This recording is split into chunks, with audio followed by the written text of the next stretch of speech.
Hello, welcome to this episode of Hypnotist Exposition. For those of you who are tuning in to watch Diana's Daily Dose, Diana is not here today.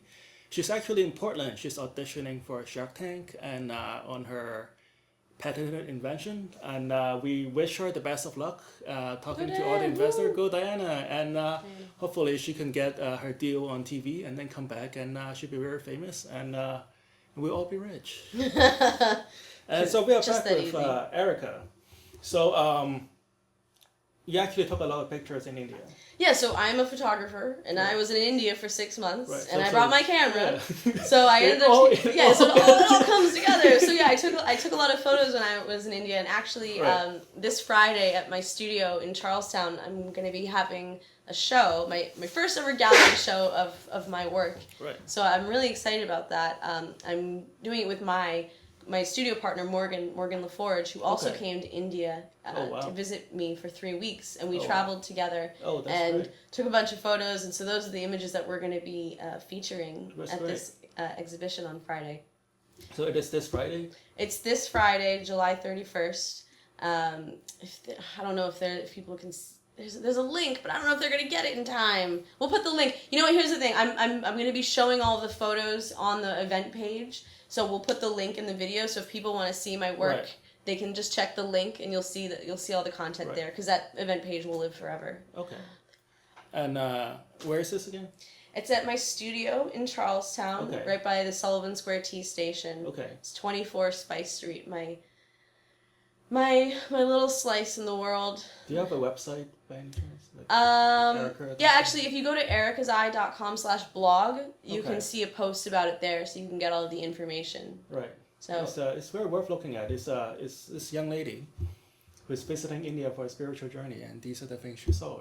Yeah, absolutely. And you're planning to go to India to set up a business. Yeah, so I'm actually.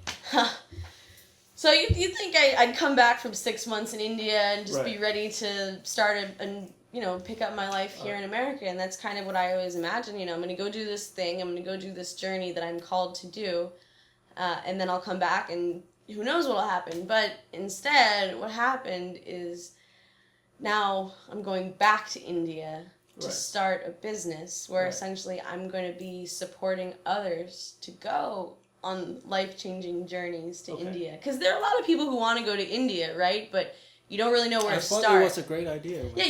People don't really know where to start. And so I'm going to If I go to India, I'll probably end up at the Hyatt. You wouldn't know where to go. So I'm essentially going to be set up in New Delhi. I'm going to have my own spot. I mean, if all goes according to plan right now. New Delhi. Yeah, in New Delhi, which is awesome. It's where I lived as a child. So I'm essentially moving back to India. It's very developed. Yeah. Oh, yeah. It's a huge mega city. It's like the New York of South Asia. Yeah, I would say that's fair. So essentially, I'm going to be setting myself up that I can help people. I can welcome people to the country. I can help them find places to stay. If all goes according to plan, I'll have a restaurant where I can feed people. Right.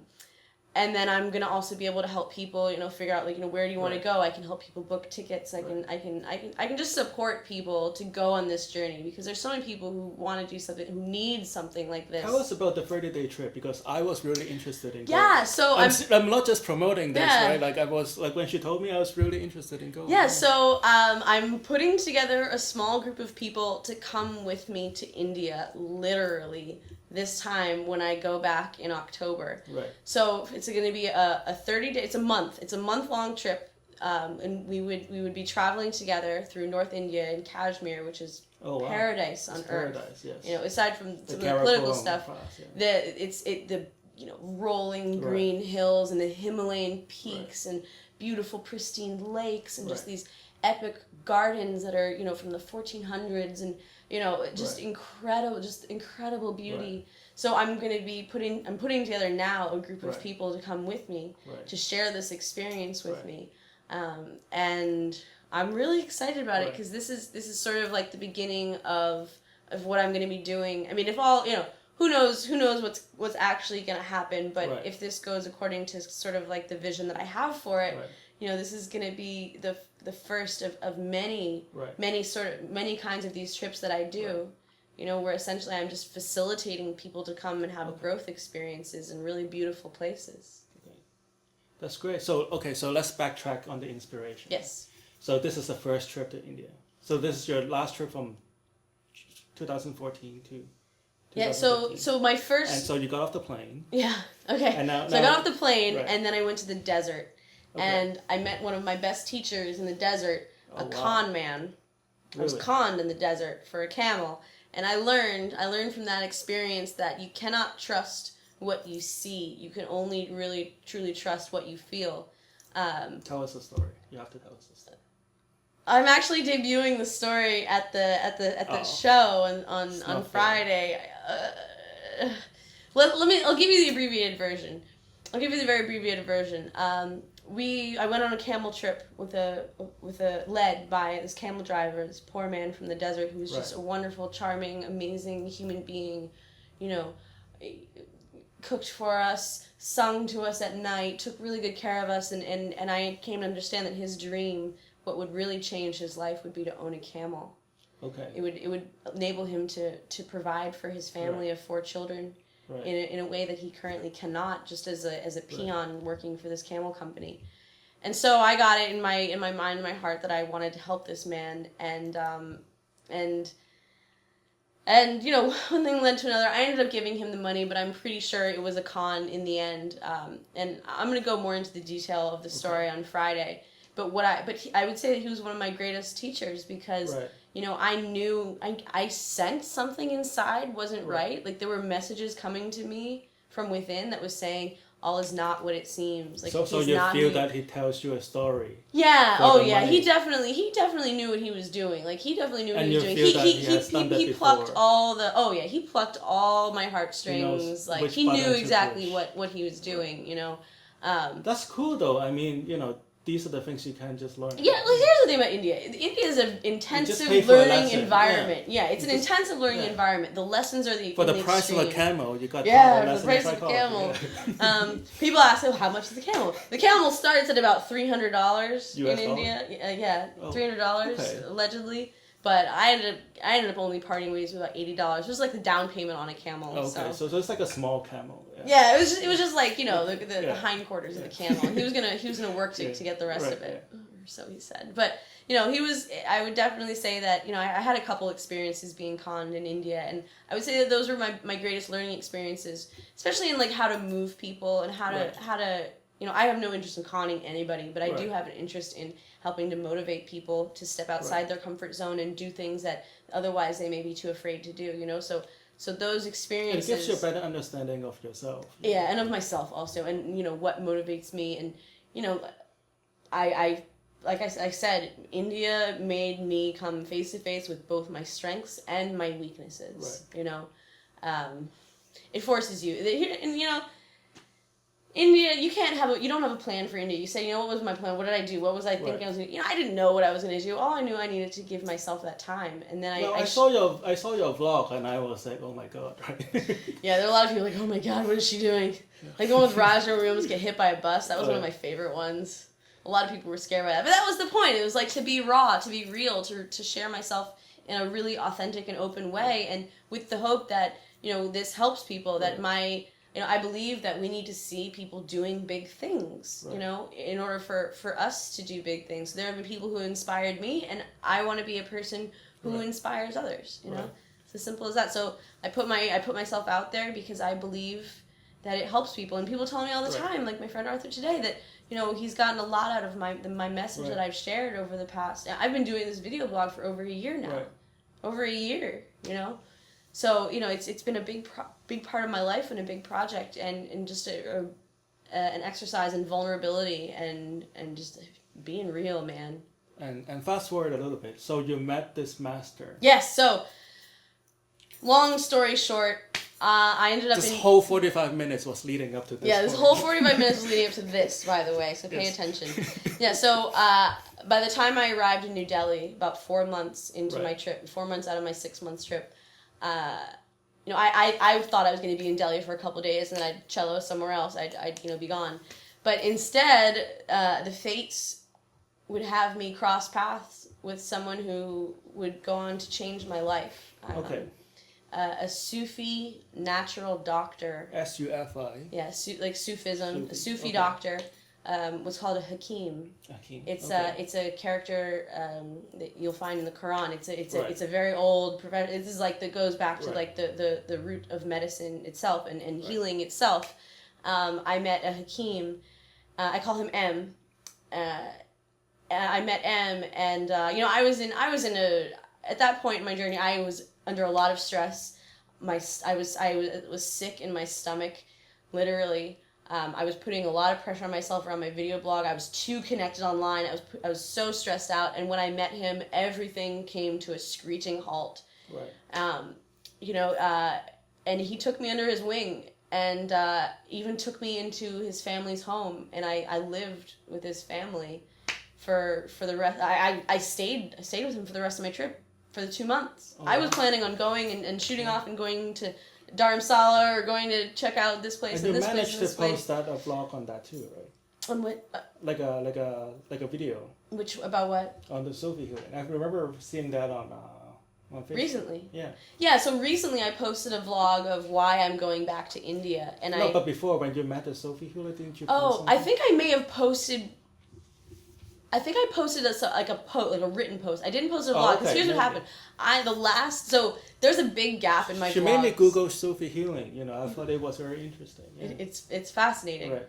So here's the thing. There's a big gap in my vlogs. The last 2 months, I fell off the map. I stopped posting. Right. And that was because that was part of my treatment. I couldn't be online because it was taking too much of my energy. Okay. I needed all of my energy for the work, for the healing work that I was doing on myself, on both my body, my mind, my heart. I had just gone through this awful breakup with someone that I loved dearly, who I wouldn't have gotten there without him.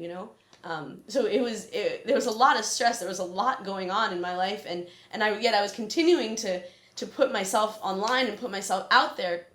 It's sort of like the metaphor is like, if I'm making wine, and I'm getting these grapes, and I was pushing the grapes out into the market before they had time to ferment.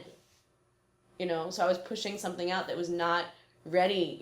My ideas were not ready yet. I needed more space. So my internet silence was really for my health, because I needed to take that time to sort of regroup my resources and learn. I learned a lot from M about how I spend my energy, how I give my energy away to people. Let's go back to so how did you meet him? So I was walking down the street in the main bazaar, and I heard a voice, and there was just something about it. Like I don't know what he said. Yeah, in English. I don't know what he said. I don't know. I was, you get pretty tough in these markets because everyone's trying to get something from you. Everyone wants your money. Everyone's calling out to you. Everyone, you're a wallet. You're just, you're a wallet to them. And so I was really good at being like, no, thank you, no, thank you, no, thank you, no, thank you. And then I don't know what he said to me, but I stopped in my tracks. I remember this, and I remember turning around, and I just remember seeing him, and just. There was just something. I felt something really strong, and I remember he had this necklace. It was a big necklace like this, shaped like an elephant, and it had all these incredible precious stones all over it. Oh, wow. Rubies and sapphires and diamonds. Right. And just sparkling like energy. This energy, he had this incredible. I turned around and met the most incredible energy source I've ever met in my entire life, and I don't know what he said to me. But I just, okay, and I followed him into his shop, and we sat down and started talking, and the rest is history. He does this thing where he has, one of his sort of like powers is that he can read people. He can read your energy in your body. He can read where you have blockages in your chakras, right?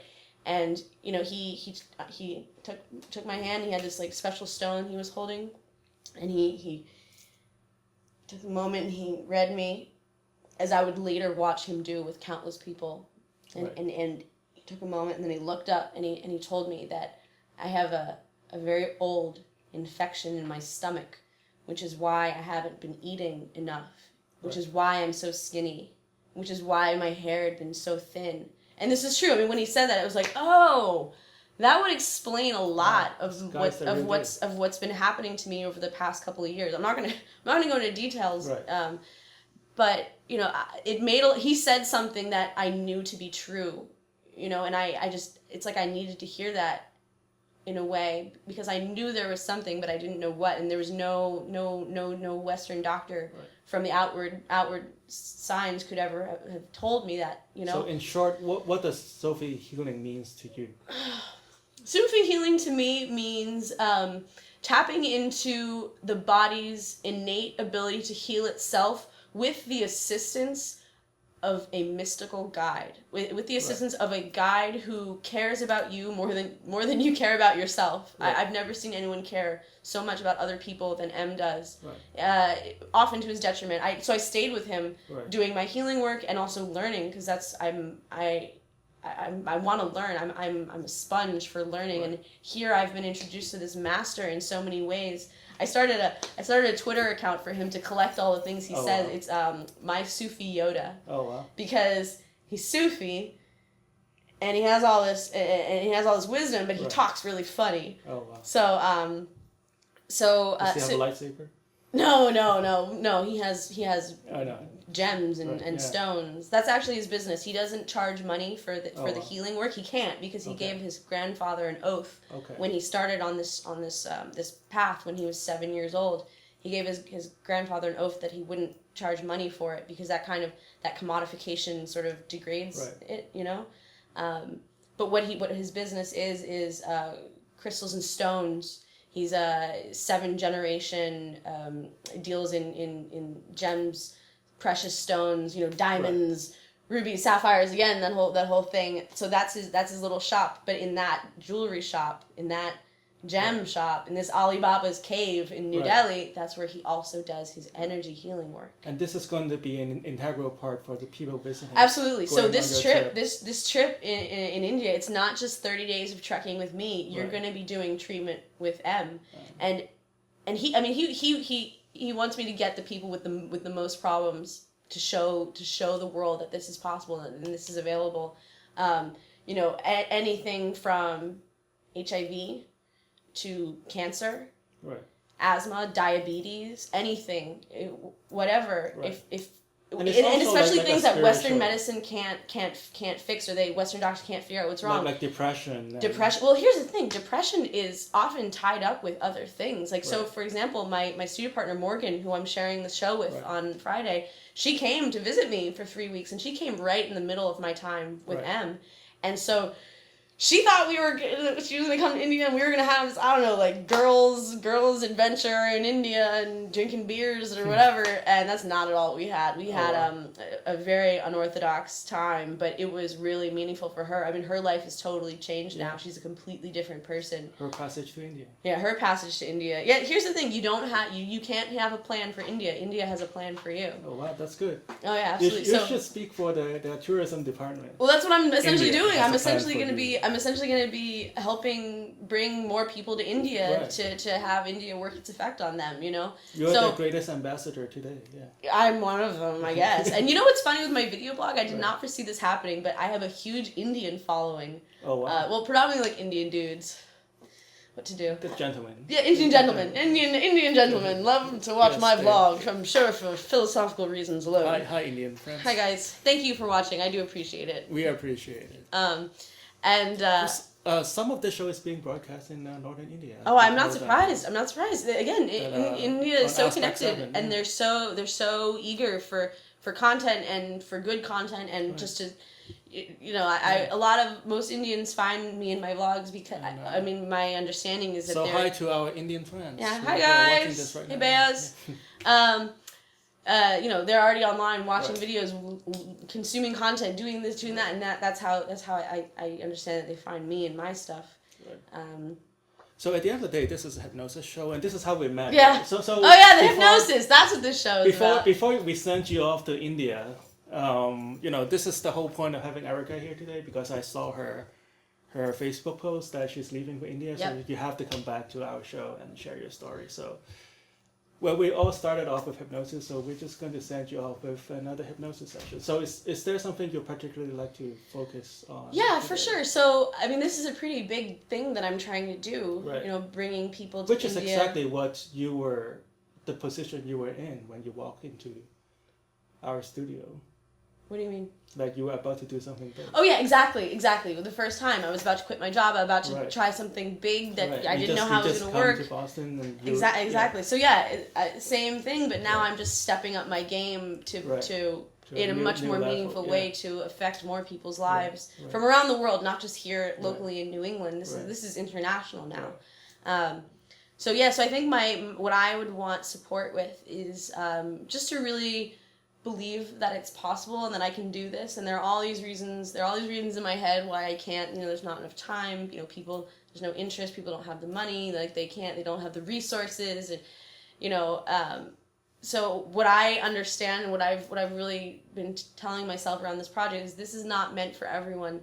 This is just meant for a select few people who are waiting for an opportunity like this, who need something like this. They need something like this to come along. So my focus needs to be on those people, not on helping, not on everyone, not on reaching or convincing everyone in the world to come, but just connecting with the people that I'm meant to connect with, who are searching for something like this, who have been asking for something like this, whether they have a physical problem or they just need to change something in their life, or maybe they're struggling with depression or obesity or any sorts of physical, mental, or emotional obstacles in their lives. So that's we what will use this is hypnosis for. to focus your energy. Yes. And just unburden yourself from some of the baggages and the fears. To unburden myself from the fears and to not believe in the fears. I think I need to put my energy into believing, not in fearing. Right. Okay. That's good. So I just want you to sit back with your feet flat on the floor. Take off my shoes. Oh, nice. Yeah, shoes. You have done this before, right? Well, you get a better connection with the energy. That's true. I want you to just hold out your hands like this. Okay. And I would like you to just very slowly and very easily, gently press on my finger. Do I close my eyes? In a moment. Okay. You tell me. Okay. So as lightly as possible.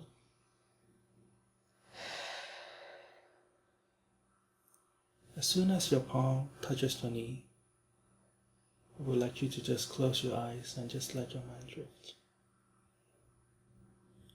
As soon as you close your eyes, I want you to just allow your mind drift to the most pleasant place you have ever been to. It could be a place that you have been before, or a place that you always wanted to go, or it could be a real place, or it might be a place of fantasy. But as soon as you close your eyes, I would just let your mind to drift to that place and see all the vivid details. Hear all the sounds. You may even smell the fragrance in this happy place that you have visited. That's right. Almost ready.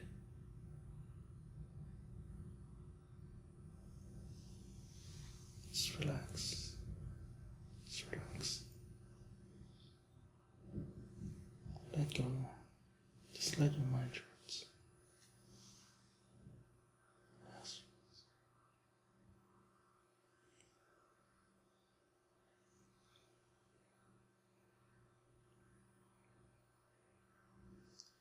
And this is an exercise of letting go. And you know what that means. To let go of all the baggages that are emotional, or it could be physical that you have been holding on. The more you can let go of this baggage, the more clear and vivid this image is going to be in your mind. And the more you're able to interact in this beautiful, delightful place that you're in. I want you to go back and remember the first time you went into hypnosis in this show. And just remember all your aspiration. Remember that energy. And I want you to travel through your mind, through all the sessions that you were in the show. Just remember all the positive energy that flows through your mind and your body. And as you do, you feel all the baggages starting to let go. It just dissipates into the atmosphere. That's right. And just as before, you find this warm ray of energy starting to flow from the top of your head through your entire body, and now through your fingertips and toes. As this energy continues to flow on and on and on, it dissolves all the blockages that you have.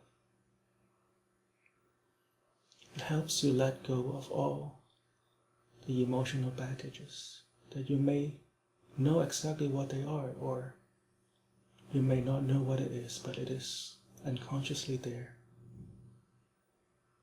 That's right.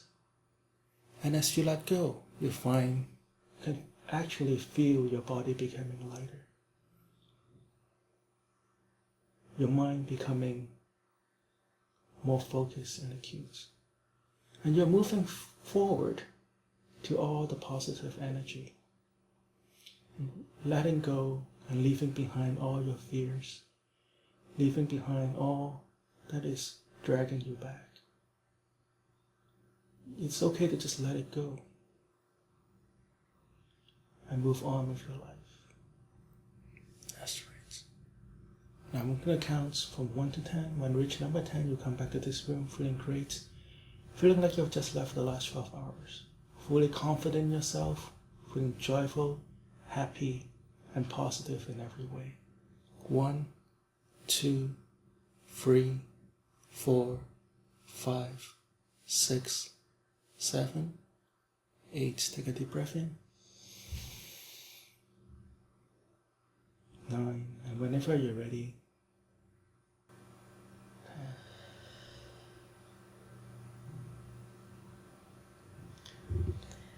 Well, thank you very much for coming in tonight. Thank you for having me. Right, so this is Hypnotist Bernie's Exposition, wishing Erica well in her journey to India. Join us next week on CCTV Channel 9, Cambridge. All right. We were after the show here with Erica. How are you doing? Good. I feel really good. I feel really relaxed and really positive and just a lot of good energy. Right. So you have been coming to our show for like last 2 years. Compared to the first time you go into hypnosis on our show, is there any difference from the first time you experienced hypnosis here?